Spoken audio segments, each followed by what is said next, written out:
Hi friends, அனைவருக்கும் வணக்கம். Welcome to channel. இன்னைக்கு அதாவது 20th February 2025 ஐசிசி சாம்பியன்ஸ் டிராஃபில இந்தியா தான் அவங்களோட ஃபர்ஸ்ட் மேட்ச் பங்களாதேஷ்க்கு அகேன்ஸ்டா துபாய் இன்டர்நேஷனல் ஸ்டேடியத்துல இருந்து நடத்திருக்காங்க. ஸோ அந்த மேட்சை பத்தி லைட்டா இந்த வீடியோ நம்ம பார்த்துடலாம்.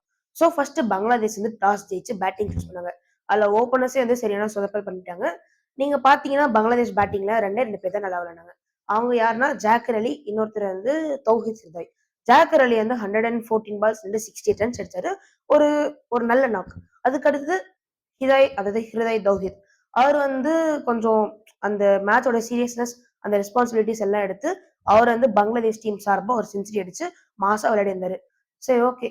அதே சமயம் நம்ம ஃபர்ஸ்ட் இன்னிங்ஸ் பவுலிங் பக்கம் போனோம்னா முகமது ஷமி 10 ஓவர் போட்டு 5 விக்கெட் எடுத்திருந்தார். செகண்ட் ஹர்திக் பாண்டியா. அவரு வந்து ஹர்திக் பாண்டியா வந்து டக் அவுட் ஆயிட்டாரு. என்ன பண்றதுன்னு தெரியல.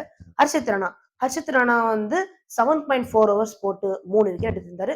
அதுக்கு அடுத்தது அக்ஷர் பட்டேல் 2 ஓவர்ஸ் போட்டு 2 ஓவர்ஸ் நாட் 2 விக்கெட்ஸ் 9 ஓவர்ஸ் போட்டு 2 விக்கெட்ஸ் எடுத்திருந்தாரு. சரி, ஓகே. நம்ம ஃபர்ஸ்ட் இன்னிங்ஸ் பத்தி லைட்டா பார்த்துட்டோம். அடுத்து செகண்ட் இன்னிங்ஸ் கிட்ட போகலாம். செகண்ட் இன்னிங்ஸ்ல நம்ம ஓப்பனர்ஸ் ஆகிய ரோஹித் சர்மா, சுப்மன் கில் இருந்து போனாங்க. ரோஹித் சர்மாவும் சுப்மன் கிலும் சும்மா அபாரமா அடின்னு பறந்துட்டாங்க. ஆனா நம்ம ரோஹித் சர்மா 41க்கு அவுட். அதுக்கு அடுத்தது விராட் கோலி வந்து 22 ரன்ஸ்க்கு அவுட். ஆனா நம்ம பிரின்ஸ் ஆஃப் கிரிக்கெட் கில் வந்து 100 அடிச்சு சும்மா மாஸ் காட்டினாரு.